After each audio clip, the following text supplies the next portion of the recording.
Bienvenidos a este segundo día de actividades del Coloquio Cervantino Internacional 2017. Para comenzar esta jornada, a continuación les presentaremos la conferencia magistral titulada Francisco López de Gomara, Historia de la Conquista de México, que será dictada por el investigador Karl Kohut. Kohut es catedrático de Filología Románica en la Universidad Católica Eichstätt-Ingolstadt en Alemania, en donde fundó y dirigió el Centro de Estudios Latinoamericanos, que constituye uno de sus principales áreas de especialización. De 1992 a 1998 presidió la Asociación Alemana de Investigación sobre América Latina, mientras que de 2004 a 2007 fue el titular de la Cátedra Guillermo y Alejandro de Humboldt en la Universidad Nacional Autónoma de México y el Colegio de México. Ha destacado también como editor de la colección Textos y Estudios Coloniales y de la Independencia. Sus amplias investigaciones y publicación de artículos se concentran en la comprensión de importantes fenómenos latinoamericanos, entrelazándose aspectos de índole histórica, literaria y cultural, abarcando periodos de tiempo extensos. Muestra de ello son sus trabajos relacionados con el humanismo en la península ibérica, la cultura iberoamericana en la época colonial y la literatura latinoamericana en los siglos XX y XXI. También es autor del libro Breve Introducción a la Teoría y la Historia de la Literatura Latinoamericana, 1492-1920. Ha recibido importantes reconocimientos. Por ejemplo, en 1996 fue condecorado en la Venezuela con la Orden Andrés Bello, primera clase. Posteriormente, en el año 2004, recibió el premio Armando Discépolo a la investigación teatral de la Universidad de Buenos Aires, Argentina. A continuación, veámoslo.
Vamos a comenzar. Solicitamos apagar celulares, por favor.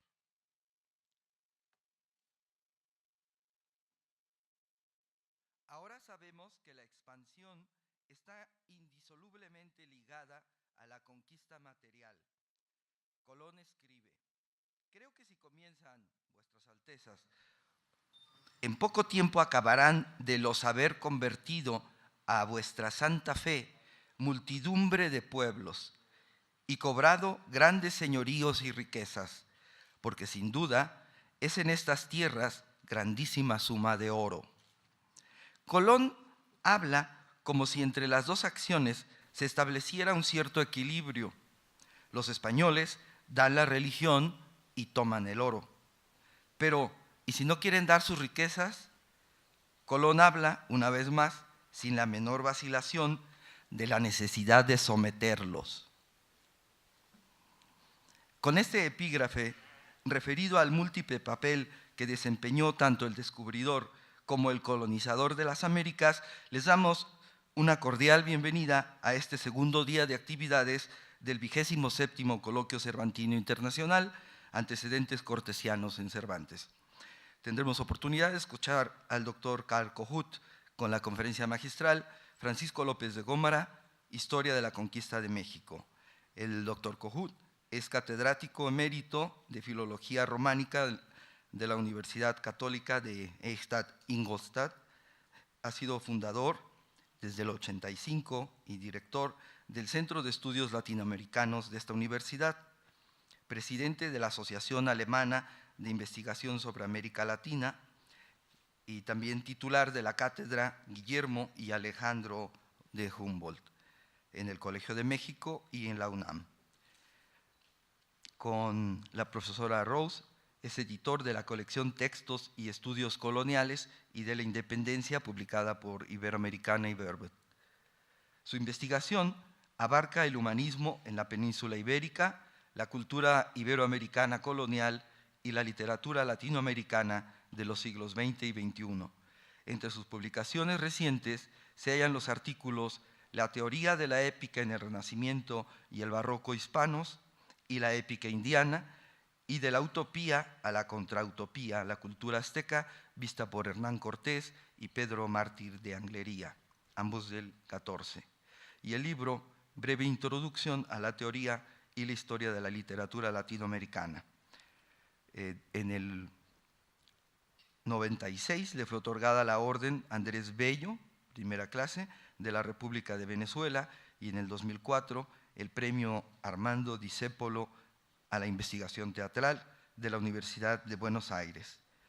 Recibe un cordial aplauso.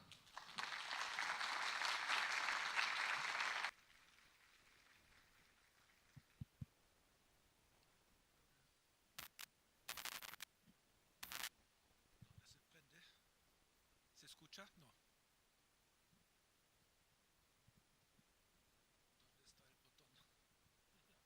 ¿Dónde está el botón?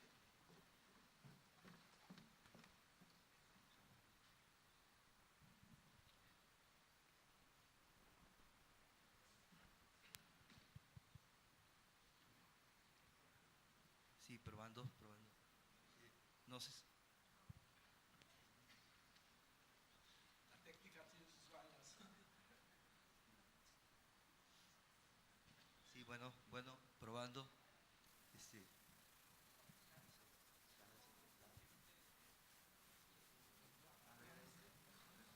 Me traigo este.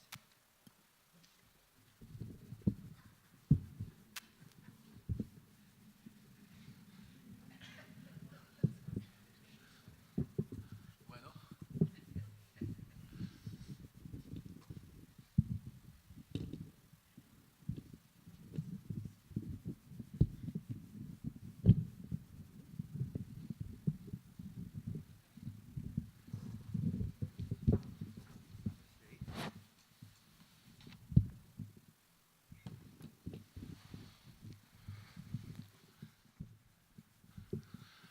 Bueno, ¿ahora sí me escuchan? Bueno, entonces buen día y gracias Raimundo por esta presentación histórico-literaria y desde luego deseo agradecer a las autoridades y organizadores de este magnífico congreso y agradecerles la invitación que me da la oportunidad de hablar a colegas queridos y desde luego a los alumnos, según me dicen, que no son solamente del lugar de Guanajuato, sino que vienen de universidades de todo el país, desde el sur extremo hasta el norte, de modo que eso es realmente una oportunidad magnífica a dirigirme y exponer el resultado de mis investigaciones ante este público amplio. Es cierto que me siento un poco, como diría, aislado entre las y los colegas ilustres de las academias francesa, española, mexicana en tanto que alemán, pero bueno, aquí estoy y bueno, presento lo que yo desde la Alemania lejana he encontrado en la obra de Francisco de Gómara. Con este autor cambiamos un poco la temática. Ayer fue el centro en Bernal Díaz, hoy en su, bueno, casi diría enemigo implícito, Francisco López de Gómara. Ahora bien, la historia de las Indias y conquista de México es la tercera de las grandes crónicas generales de la conquista, después de las de Pedro Mártir de Anglería y de Gonzalo Fernández de Oviedo. Además, es la primera que trata la conquista como un hecho del pasado. Sus dos antecesores, por el contrario, escribían sobre una historia en marcha, lo que llevó a caracterizar el primero como un periodista avant la lettre. La obra de Gómara fue un éxito inmediato, a pesar de su prohibición, de la cual habrá que hablar más tarde. La segunda parte de la obra, Historia de la Conquista de México, entra, por su parte, en el tríptico de las crónicas sobre el conquistador extremeño, siendo la primera el conjunto de cartas del conquistador mismo, dirigidas al emperador Carlos V, y la tercera, la historia verdadera de Bernal Díaz del Castillo. Las cartas de Cortés se publicaron inmediatamente, pero fueron prohibidas en 1527, de modo que ya no eran accesibles, por lo menos en castellano. La crónica de Bernal Díaz, por su parte, se publicó tardíamente en 1632. La crónica de Gómara constituía, pues, la única historia comprensiva de la historia de México en la segunda mitad del siglo XVI, a pesar de que fuera prohibida, por su parte, en 1553. Sin embargo, aparecieron en 53, el mismo año, y 4 otras ediciones más. Es cierto que esas ediciones serán sistemáticamente destruidas como para borrar el recuerdo de Cortés, como escribe Duverger. Sin embargo, el éxito de esas medidas inquisitoriales era solo parcial, puesto que en 1524 se publicó en Nuremberg, en Alemania, una espléndida edición de las cartas segunda y tercera en traducción latina, que no fue afectada por la prohibición y que era la matriz de traducciones al italiano, francés y alemán. El libro de Gómara, por su parte, se divulgó en la segunda mitad del siglo XVI en traducciones al francés, inglés e italiano. A pesar de este éxito, primero español y después europeo, la obra de Gómara fue desde el comienzo el blanco de la crítica, siendo la más tajante la de Bartolomé de las Casas, quien reprochó al cronista de escribir sobre eventos que no había visto ni vivido y de reproducir sencillamente el dictado del conquistador.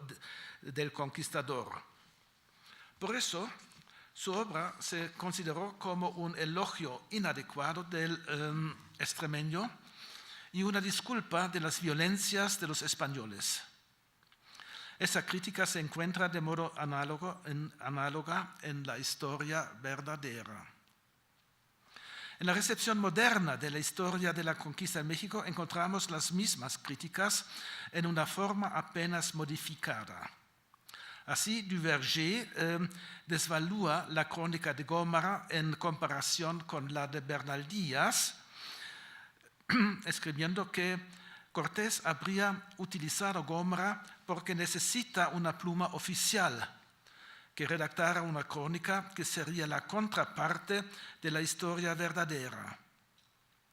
Cortés le habría dado al cronista información de primera mano y al mismo tiempo le hubiera impuesto un método.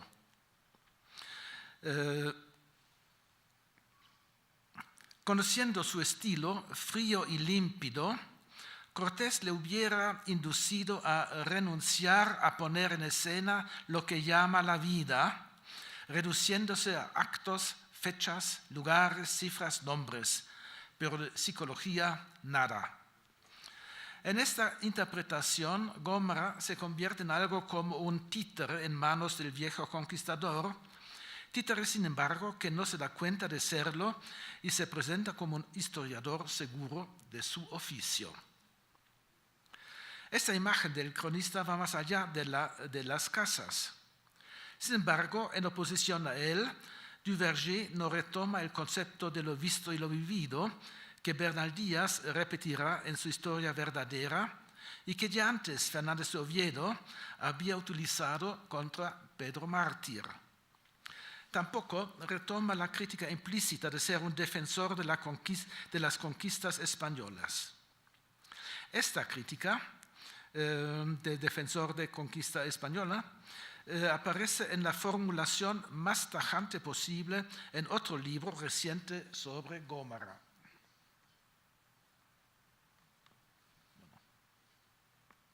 La técnica no se mueve.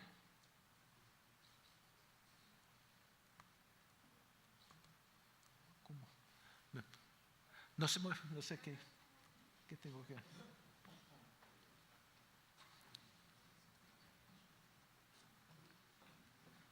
Aquí debería... ¿Este es aquí? Ah, aquí. Entonces, bueno. Sí. Y le va dando así. Ah, ok, ya. Perfecto, gracias. Bueno, perdón. The Spanish historian Francisco Gómara enjoys a prominent place as one of the most despised apologists of Spanish imperialism in the 16th century. Escribe Cristián Roa de la Carrera, es decir, uno de los más despreciados apologistas del imperialismo español. El efecto de esas críticas es aplastante. Gómara era un títere de Cortés que escribió sobre eventos que no vio ni vivió y defendió incondicionalmente la conquista de los pueblos de América que no habían dado ni el más mínimo motivo de guerra. ¿Por qué ocuparse, pues, de esta obra? ¿No sería adecuado encerrarla en un armario para un olvido eterno? Es cierto que tampoco faltan admiradores del cronista, empezando con Marcel Bataillon, quien caracterizó la obra como, cito, la más densa, la más inteligente de las crónicas de las Indias occidentales. Fin de la cita. Por su parte, Jean-Pierre Bert, de la Escuela de Altos Estudios en Ciencias Sociales de París, confiesa ser un admirador declarado de Francisco Gómara. Entonces, ¿despreciable o admirable?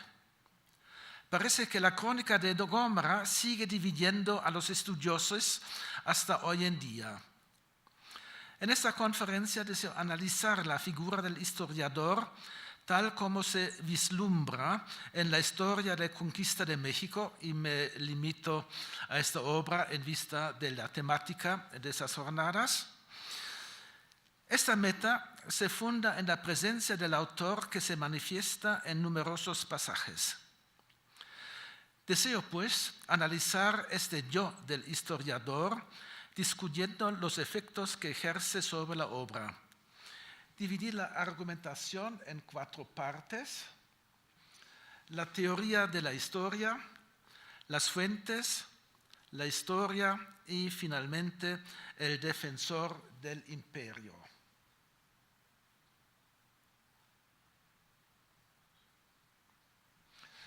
Empiezo, pues, con la teoría de la historia.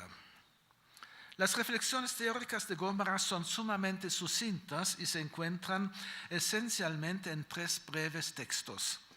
la carta dedicatoria a Carlos V, que precede la historia general, el prólogo a los leyentes y el prólogo a la crónica de los corsarios Barbaroja. La carta dedicatoria se abre con la frase famosísima, la cual por eso mismo no cito. Esencialmente, esta carta dedicatoria es una alabanza de la conquista y de los hechos de los españoles. Justo es, pues, que vuestra majestad favorezca la conquista y los conquistadores, mirando mucho por los conquistados. La última media frase incluía a los conquistados, de lo cual hablaré más tarde. A esta alabanza general siguen algunos pocos tópicos teóricos. Publicola escribe tan presto porque no tratando del rey no hay que aguardar. Con esto alude a una máxima establecida por Hernán Pérez de Guzmán, quien había postulado un siglo antes que una historia, y cito, no sea publicado viviendo el rey o príncipe en cuyo tiempo el señorío se ordena, porque el historiador sea libre para escribir la verdad sin temor. Fin de la cita. Indica López de Gómara que escribe la historia en castellano para que todos los españoles puedan leerla, pero que redactará una versión latina de más espacio, y allí diré muchas cosas que aquí se callan. Frase enigmática. ¿Qué cosas calla? ¿No escribe toda la verdad? Y eso lo sabremos, lo que se ha descubierto es solo un fragmento de la versión latina, de modo que toda esa cuestión que pone en estas frases no lo vamos a resolver nunca. Además, quiero intercalar aquí la observación que lamentablemente todavía no disponemos de una nueva edición crítica de López de Gómara, que está trabajando, me dijeron que se trabaja en Francia, que está en la prensa y aparecerá el año que viene. Bueno, claro, para esta conferencia es tarde. Bueno, volviendo a la teoría.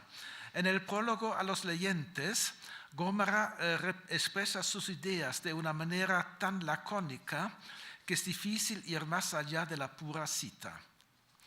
Toda historia, aunque sea bien escrita, deleita, nos dice, polemizando implícitamente contra los autores que priorizan el estilo en relación al contenido. Curioso, porque justamente esto es el reproche que se le hace a él. Pero aquí dice claramente, la historia debe deleitar por sí misma y no por el estilo en el cual se escribe. Continúa. He trabajado por decir las cosas como pasan, lo que recuerda el lema de Ranke, de 3 siglos más tarde, quien dijo, wissen wie es gewesen, es decir, saber cómo fue. Con esto el autor postula la equivalencia de los hechos y de la escritura. La verdad se puede en principio alcanzar. Además agrega que dejó cosas por no las saber, que sabiéndolas no las dejaría. Contar cuándo, dónde y quién hizo una cosa bien sea cierta, pero decir cómo es dificultoso. Y así siempre suele haber en esto diferencia, sostiene, mostrando clara conciencia de las dificultades que presenta la conversión del proceso histórico en texto. El autor prioriza la dimensión factual de la historiografía, los hechos que se pueden comprobar.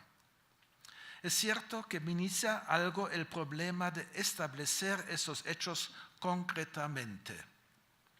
La dificultad es el cómo, lo que indica en realidad un campo amplio que va desde el desarrollo concreto de los hechos hasta las motivaciones de los actores.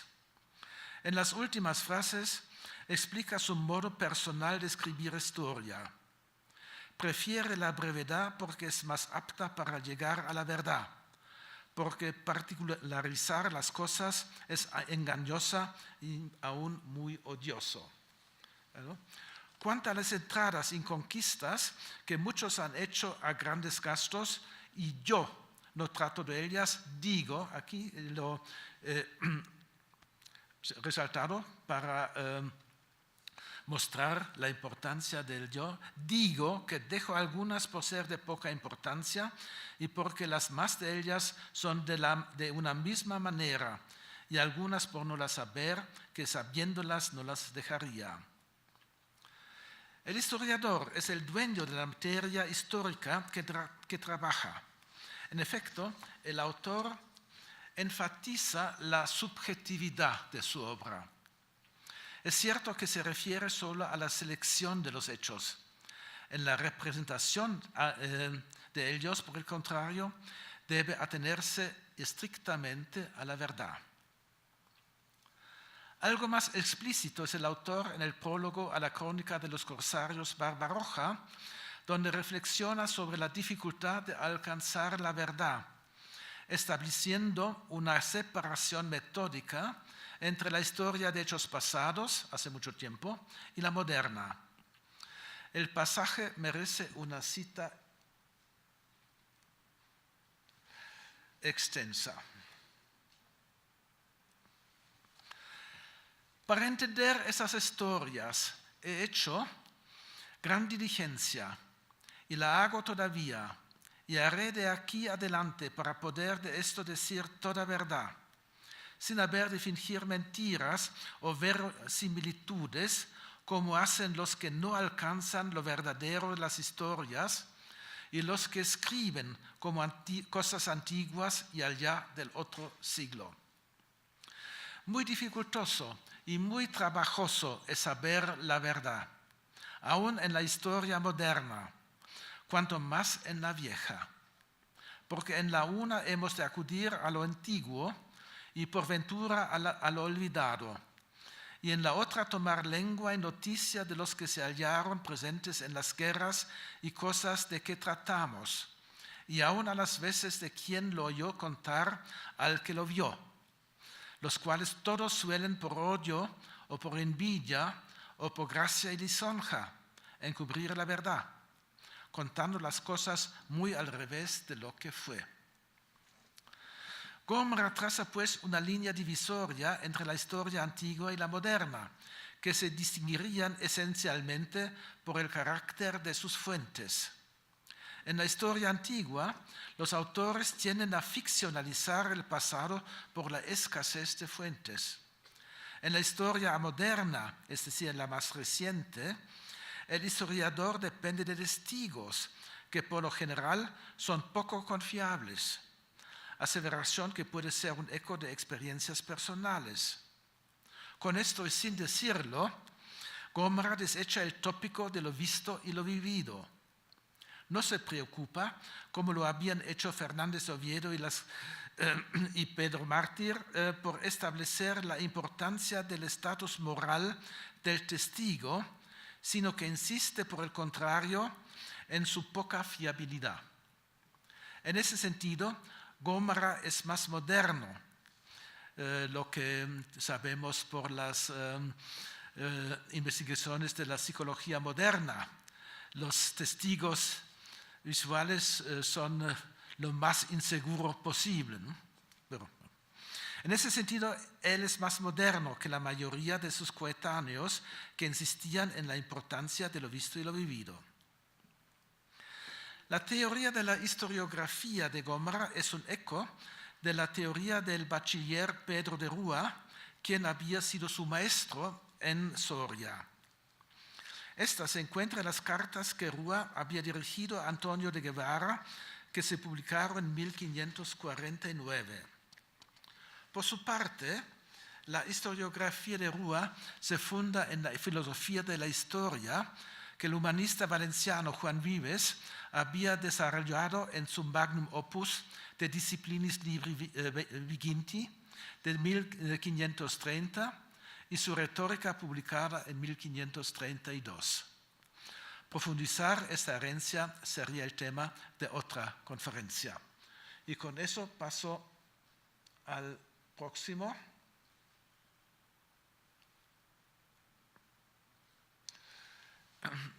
A la próxima parte, las fuentes. De la teoría a la práctica.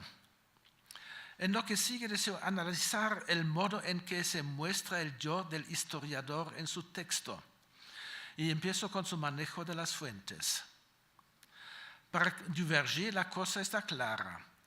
Gómara escribió lo que le había dictado Cortés, utilizando además el archivo personal del conquistador. Otros estudiosos destacan la importancia, en primer lugar, de las cartas de Cortés, de las décadas de Pedro Mártir, de la historia general y natural de Fernández de Oviedo y de la obra de Sepúlveda, agregando algunos textos secundarios más. Lo que sigue dejo aparte los discursos de Cortés que Gómara intercala en el texto y en el cual el yo del conquistador habla directamente. Me fijo en otro fenómeno, es decir, en ciertos indicios de que nuestro autor usó otros testimonios más de los que acabo de mencionar. Así aparecen en el texto fórmulas como según dicen. En un solo caso, si no me equivoco, nombra a sus testigos por el nombre.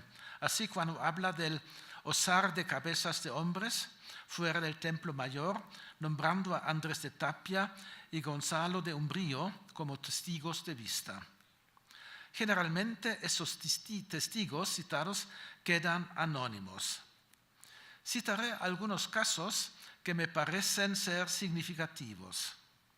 Hablando de la antropofagia de los mexicas, escribe: era tanto el señorío de los reyes de México, tenían sobre ellos, es decir, los mexicas, que callaban aunque los tomasen las hijas para lo que quisiesen, y los hijos. Y por esto dicen algunos que de 3 hijos que cada labrador y no labrador tenía, daba uno por sacrificar, lo cual es falso, que si así fuera, no parara hombre en la tierra y no estuviera tan poblada como estaba, y porque los señores no comían hombres, sino de los sacrificados. Por maravilla eran personas libres, sino esclavos y presos en tierra. Crueles carniceros eran, y mataban entre año muchos hombres y mujeres y algunos niños. Empero no tantos como dicen, y los que eran después los contaremos por días y cabezas. Ese pasaje es significativo en varios sentidos. En primer lugar, acusa y defiende a los mexicas al mismo tiempo. Es cierto que comen carne humana, pero no tanto como dicen algunos, y no comen carne humana de modo general, sino solo de sacrificados, esclavos, etc. Asevera rotundamente que estas opiniones son falsas y apoya su opinión por un razonamiento, que si así fuera no parara hombre en la tierra, y por un conocimiento más exacto cuyo origen no menciona. Algunas veces el autor contrapone aseveraciones opuestas, así en el caso de los españoles de Pánfilo de Narváez.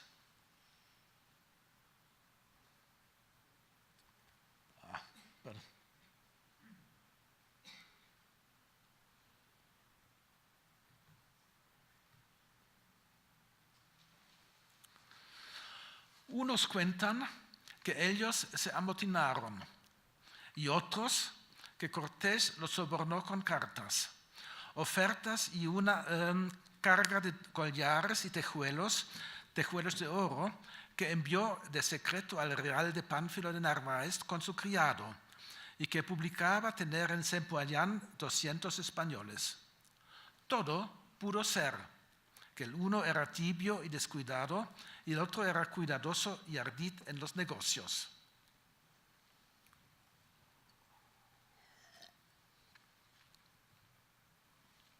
En ese caso, el autor no se decide y da ambas versiones como posibles, terminando con un juicio moral sobre los dos oponentes, negativo para Narváez, positivo para Cortés. Otra variante encontramos en el retrato de Moctezuma. Refiriéndose a las opiniones de los españoles sobre él, escribe: afirman que nunca Moctezuma, aunque de muchos fue requerido, consintió en muerte de español ni en daño de Cortés, a quien mucho amaba. También hay quien lo contrario diga. Todos dan buenas razones, mas empero no pudieron saber la verdad nuestros españoles, porque ni entonces entendían el lenguaje, ni después hallaron vivo a ninguno con quien Moctezuma hubiese comunicado esta puridad. Una cosa sé decir, que nunca dijo mal de españoles, que no con poco enojo y descontento era para los suyos. Otra vez el autor enfrenta opiniones opuestas, pero ahora descarta ambas, aduciendo que ni los unos ni los otros tenían los medios para conocer la verdad. Por su parte, opone su propia opinión a las opiniones mencionadas, pero no da ninguna justificación de ello. Él sabe, sencillamente. Podemos suponer que en este caso su opinión es un eco de lo que le había contado Cortés. Un último ejemplo. En el contexto de las navegaciones de Cortés del Mar del Sur escribe: muchas cosas cuentan de esa navegación de Cortés que a unos parecerían milagro y a otros sueño. Yo no he dicho sino la verdad y lo creedero. En este caso, el autor opone la verdad a milagro y sueño. Es importante notar que combina lo verdadero con lo creedero. Aquí intuimos un cierto racionalismo en la postura del historiador. ¿Qué conclusiones nos permiten los ejemplos discutidos? Es posible que Gómara reproduzca opiniones que Cortés le habría contado o que se refiera a documentos distintos de su archivo. También es posible que retoma opiniones mencionadas por Pedro Mártir o Fernández Oviedo. Sin embargo, me parece que esos pasajes son un indicio que usaba testimonios escritos u orales. En ese sentido, su situación habrá sido paralela a la de Pedro Mártir, quien igualmente recogía los testimonios de testigos que pasaban por la corte. El punto importante es que juzgue los testimonios aplicando los criterios de la verdad y de la verosimilitud, lo que lleva a tomar una cierta posición o bien a dejar la cuestión abierta cuando no dispone de un conocimiento seguro. Y con eso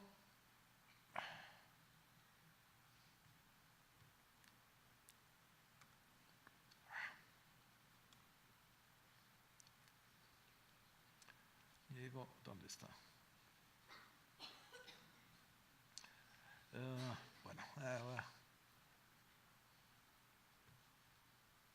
Llego al tercer punto, la escritura. Sin embargo, el autor no respetaba siempre la verdad tal cual, sino que a veces se permitía suposiciones que no tienen apoyo factual. Como ejemplo, voy a analizar su versión de los últimos días de Moctezuma antes de su muerte. Empiezo con el capítulo 94, cómo rogó Moctezuma a Cortés que se fuese de México. Moctezuma es prisionero de Cortés en su propio palacio. Gómara empieza el capítulo resumiendo los pensamientos de Cortés. Una era enviar a Santo Domingo y otras islas dineros y nuevas de la tierra a su prosperidad para traer gente, armas y caballos, y que los suyos eran pocos para tan gran reino. La otra era tomar todo el estado de Moctezuma, pues lo tenía él preso. era la tercera a ser cristianos todos aquellos indios, lo cual comenzó luego como mejor y más principal. El autor reproduce los pensamientos de Cortés y es posible que reproduzca sencillamente lo que le había dicho el conquistador. Es importante notar que el motivo más fuerte era el de apoderarse del reino de Moctezuma y después solo el de cristianizar, a pesar de que al final dice que era lo más principal. Sin embargo, esas metas que conocimos por el resumen de los pensamientos de Cortés, esas metas fueron contrahechos por 3 hechos contrarios. Y cito: Moctezuma volvía la hoja, o a lo menos quiso, la venida de Narváez y la huida de los españoles de la ciudad. Lo que me interesa en ese contexto es el comportamiento de Moctezuma. El punto decisivo es, como algunos quieren, fue decir a Cortés que se fuese de la tierra. Una cita. El autor alega 3 causas de este cambio de opinión, 2 públicas y una oculta. La primera pública es la resistencia continua de los mexicas a la presencia de los españoles y el cautiverio de su rey. La segunda es la intervención directa del diablo que induce a Moctezuma a matar a los españoles o por lo menos echarlos. La tercera y oculta causa es, según se sospecha de muchos, que como son los hombres mudables y nunca permanecen en un ser y voluntad, así Moctezuma se arrepintió de lo que había hecho. Fin de cita. Tal como en el caso de Cortés, el autor reproduce los pensamientos de Moctezuma. La primera razón es una deducción de un hecho visible. Se infiere que la rebelión continua de los mexicas induce a Moctezuma a cambiar su postura. La segunda razón es pura invención. Gómara dice que el diablo apareció a Moctezuma y le hablara. La tercera es un razonamiento general sobre el ser mudable de los hombres, razonamiento que, según escribe, compartían muchos españoles. El autor pasa de los motivos a los hechos. Por estas causas, pues, o por ventura por otras que no sabemos, Moctezuma apercibió 100,000 hombres tan secretamente que Cortés no lo supo. Fin de la cita. El punto que me interesa aquí es que el autor va más allá de los puros hechos y pregunta por los motivos de los principales actores, los que enumera reproduciendo sus pensamientos.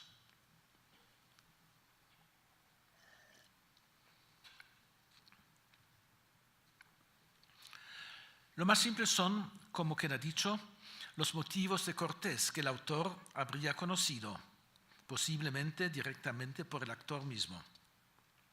Más difícil es el caso de Moctezuma. Tenemos la deducción, es decir, la rebelión de los mexicas, la invención, la aparición del diablo, y el sentido común, el carácter mudable de los hombres. Moctezuma prepara, pues, un contraataque en gran escala. Al mismo tiempo, pide disimuladamente una entrevista de Cortés en la cual le pide la salida de los españoles. Este, a su vez, intuye que hay algo más grave detrás de las palabras de Moctezuma y avisa a los suyos que se preparen para un encuentro en el cual se trataba de sus vidas. Sigue una conversación disimulada por ambas partes. Cortés dice que comprende el deseo de Moctezuma y que hará lo que éste desea. Moctezuma, por su parte, le dice que se vayan en un momento que les conviniera a ellos y que daría a Cortés 2 cargas de oro y una a cada uno de los vuestros. Cortés le pide ayuda para la construcción de barcos que necesitará para el regreso y termina diciendo que serían si Moctezuma cumple su promesa. Contentamiento grande mostró desde Moctezuma y dijo, sea así. Muy hábilmente, Gómara indica los dos niveles de la conversación. En la superficie hay un consenso perfecto. Moctezuma pide la ida de los españoles y promete regalarles oro, y Cortés accede. En el nivel de fondo, cada uno de los interlocutores planea otra cosa. Moctezuma la expulsión violenta de los españoles, Cortés la conquista igualmente violenta. El autor termina con un comentario. Moctezuma, que no debía ser muy malicioso, creyólo. Cortés, por su parte, no, y preparaba a sus soldados a la guerra. Ambos interlocutores actúan en dos niveles, pero Moctezuma cree en las palabras de Cortés, pero este no en las de aquel. La escena es un ejemplo magistral del juego político. La paz aparente es interrumpida por la llegada de 15 barcos bajo el mando, como sabremos más tarde, de Narváez. Desde luego, esta venida preocupa a Moctezuma y alegra a Cortés, que todavía no sabe que se trata de una expedición contra él. Cortés logra tranquilizar a Moctezuma. Como sabremos enseguida, se equivoca. Sea como fuera, otra vez se logra una paz aparente que será confirmada por una comida. Moctezuma y Cortés comieron solos, con regocijo de todos. Unos, pensando que dar y sojuzgar el reino y gente. Otros, creyendo que serían los que no podían ver en su tierra. Otra vez, y ahora más claramente, el autor muestra la superficie y el fondo. Ambos lados pretenden algo que cubre sus verdaderos motivos. Después la situación cambia radicalmente. A Moctezuma le pesaba, según dicen, aunque no lo mostraba. Pero, ¿quiénes dicen? ¿Quién podía ver el estado de ánimo de Moctezuma? Este decide actuar y llama a consejo a muchos señores y capitanes. La primera decisión es matar a Cortés y los suyos. Después se decide de esperar la venida de los españoles recién llegados, porque los mexicas siempre iban a tener una superioridad numérica aplastante, ¿sí? Pensando que cuantos más moros, más ganancia, y que así matarían más y a todos juntos, haciendo el sacrificio a sus dioses. Y ahora la próxima, a ver.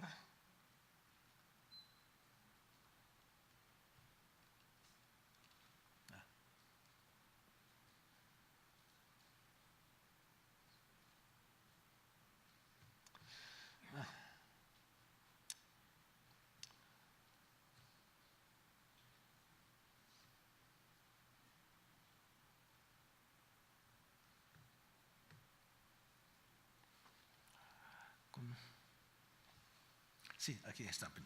Con esta determinación pasaba Moctezuma a cada día con 500 caballeros y señores a ver a Cortés y mandaba servir y regalar a los españoles mejor que hasta entonces, pues habían de durar poco.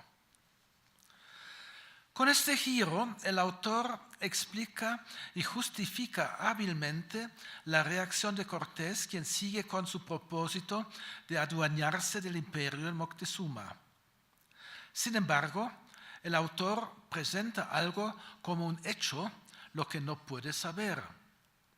Además, interviene con comentarios morales. Cortés actúa conscientemente en dos niveles, lo que es presentado como una sabiduría mayor. Moctezuma, por el contrario, o es muy poco malicioso o implícitamente traicionero. Gómara narra los acontecimientos desde afuera y desde adentro, los hechos exteriores y los pensamientos ocultos, mostrando hábilmente las contradicciones entre los dos niveles. En cuanto a los pensamientos, a veces indica los indicios que le llevan a su conocimiento, pero otras veces no. Gómara actúa como un autor omnisciente de novela.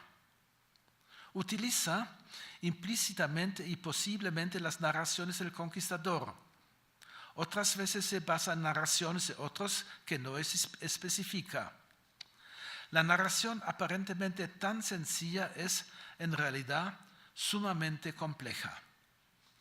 Y dejando aparte los problemas de la narración historiográfica o literaria, logra mostrar las motivaciones secretas de los actores, el juego político. Debajo de la narración vislumbramos una implícita filosofía de la historia. En los capítulos interpretados, el autor reduce la conquista a la lucha de dos hombres. Cortés gana porque es superior a Moctezuma en tanto que político. Cortés ve las acciones políticas y las motivaciones ocultas de su adversario. Moctezuma, por el contrario, confía en las apariencias. Así, Gómara escribe en el retrato del emperador azteca, y cito: cuentan que fue sabio. A mi parecer, o fue muy sabio, pues pasaba por las cosas así, o muy necio, que no las sentía. En el enfrentamiento entre Cortés y Pánfilo de Narváez, Gómara cierra la narración de los hechos con la reflexión: ¿cuánta ventaja hace un hombre a otro? ¿Qué hizo? Pensó cada capitán de los dos. Y con eso llego a la cuarta parte, y la más difícil tal vez, el defensor del imperio. En este último apartado deseo analizar los comentarios y juicios del autor que caracterizan su obra y que son en totalidad la expresión de su ideología. El punto de partida es su incondicional defensa de Cortés y de la conquista que le adscriben la mayoría de los estudiosos. Sin embargo, su ideología tiene fisuras y rendijas. Me parece más interesante estas que condenar una vez más el imperialismo del autor. Para empezar, tenemos que recordar las discusiones sobre la conquista en la España de esos años. Las reelecciones de Vitoria del 1539, las discusiones que llevaron a las leyes nuevas del 42 y las reacciones violentas que éstas suscitaron, las juntas de Valladolid de 50-51.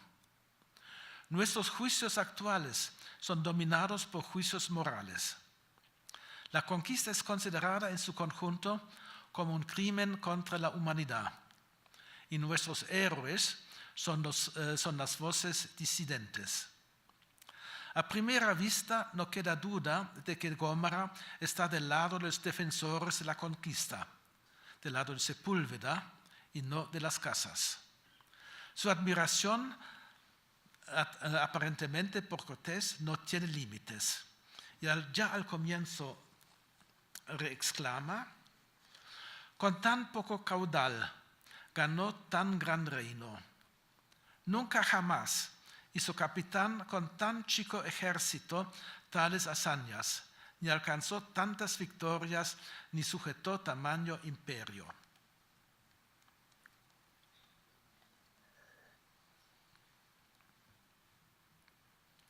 Hacia el fin de la obra, este juicio lleva una serie de exclamaciones jubilosas. Oh, cuántas gracias deben dar esos hombres, es decir, los mexicas, a nuestro buen Dios, que tuvo por bien alumbrarlos para salir de tanta ceguedad y pecados, y darles gracia que conociendo y dejando su horror y crueldades, se volvieron cristianos. Oh, cuánto deben a Fernando Cortés, que los conquistó. Oh, qué gloria de españoles, haber arrancado tamaños males y plantado la fe de Cristo. Dichosos los conquistadores y dichosísimos los predicadores, aquellos en allanar la tierra, estos en cristianar la gente. Felicidad grandísima de nuestros reyes, en cuyo nombre tanto bien se hizo. Qué fama, qué loa será la de Cortés. Él quitó los ídolos, él predicó, él vedó los sacrificios y tragazón de hombres. Esta es tal vez la máxima expresión del imperialismo de Gómara.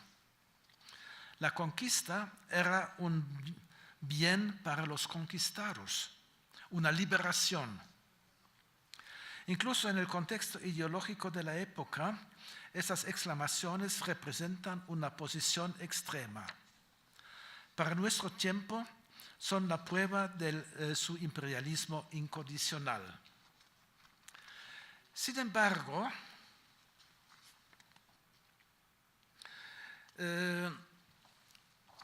este pensamiento de Gómara no es tan absurdo como parezca.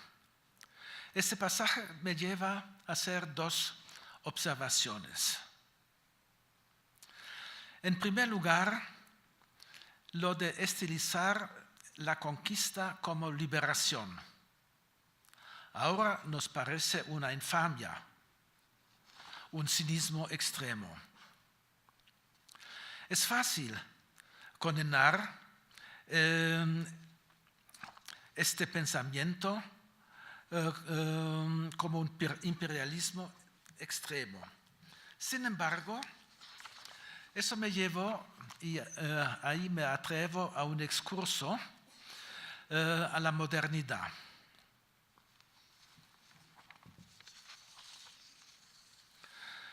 En la Segunda Guerra Mundial, los aliados consideraron su campaña como una liberación de Europa y también de Alemania.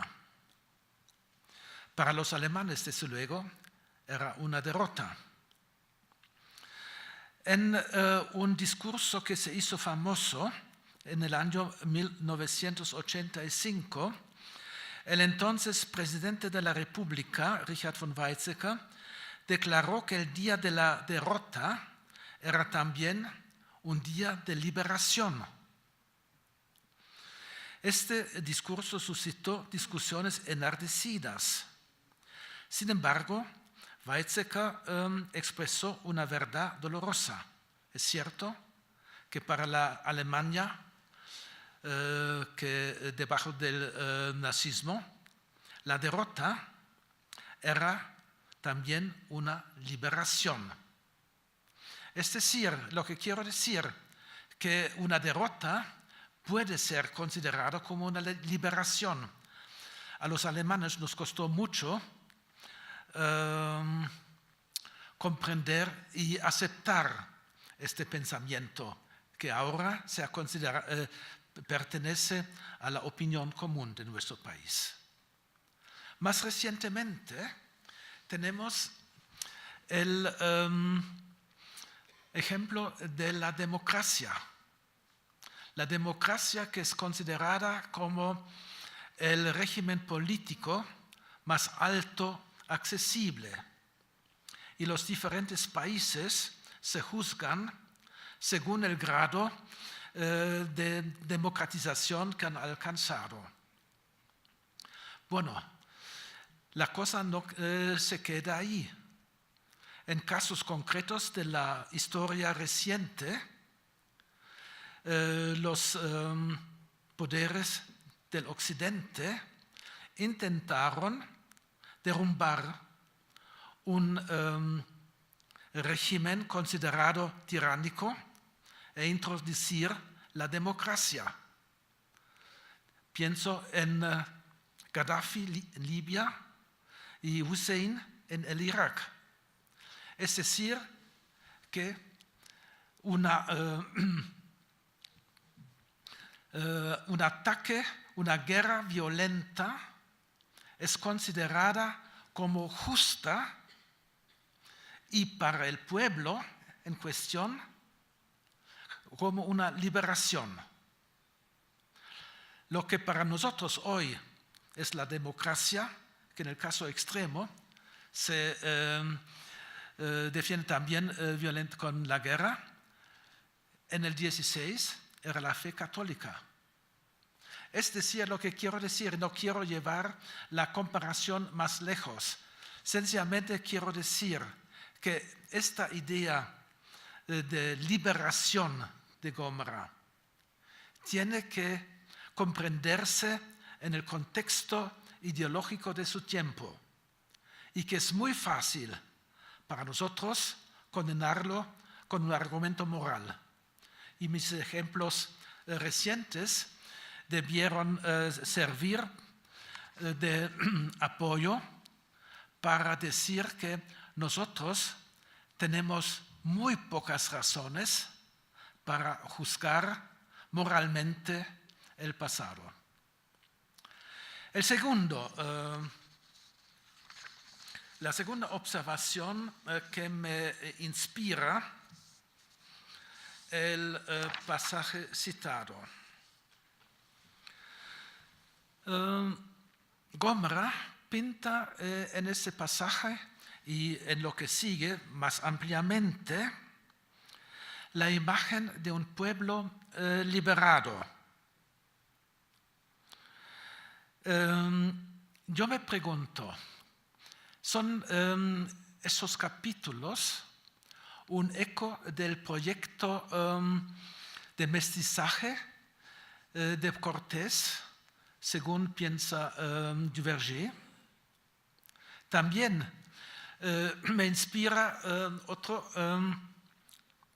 otra idea, la exposición que conocimos anoche en el Museo Iconográfico del Quijote, y donde tenemos toda una visión de la conquista, no de una conquista de conquistadores y conquistados, sino de un nacimiento de una nueva nación.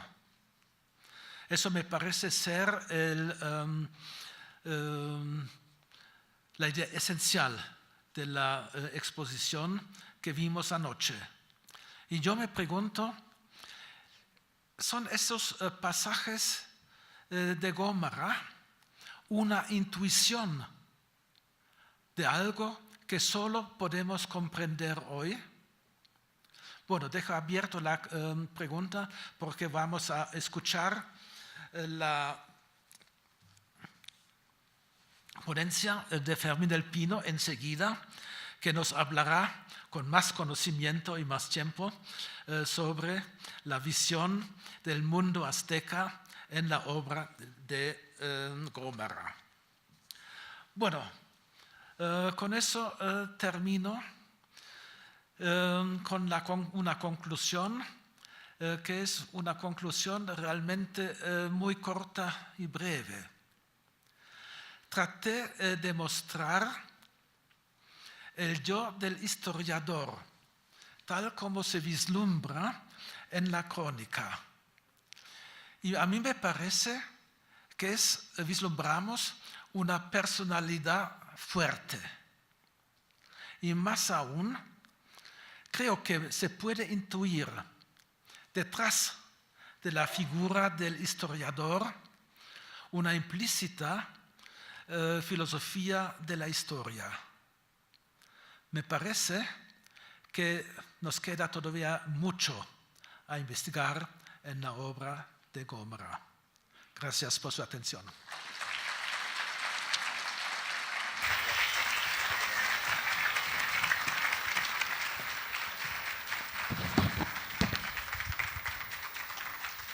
Muchas gracias, doctor Kohut. La Fundación Cervantina de México, la Universidad de Guanajuato, el Centro de Estudios Cervantinos y el Gobierno del Estado de Guanajuato, a través del Museo Iconográfico del Quijote, otorga el presente reconocimiento al doctor Karl Kohut por la conferencia magistral Francisco López de Gómara, Historia de la Conquista de México. Gracias.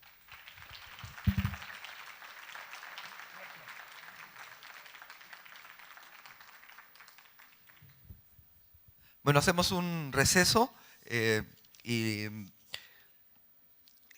los esperamos para la siguiente conferencia, como mencionó el maestro, del doctor Fermín del Pino, el humanista López de Gómara ante la civilización americana. También solicitamos a todos los ponentes y a los... Muchas gracias por habernos acompañado en esta transmisión especial. Y al mismo tiempo, los invitamos para que estén con nosotros a las 12 del día para la transmisión en vivo de la conferencia El humanista López de Gómara ante la civilización americana, del doctor Fermín del Pino. Les recordamos que todas y cada uno de los eventos académicos del 27º Coloquio Cervantino Internacional que se llevan a cabo en el Auditorio General del Campus Guanajuato de nuestra Casa de Estudios podrán ser seguidos en vivo por el canal de streaming de Televisión UG y a través de las redes sociales del Sistema de Radio, Televisión e Hipermedia de la Universidad de Guanajuato.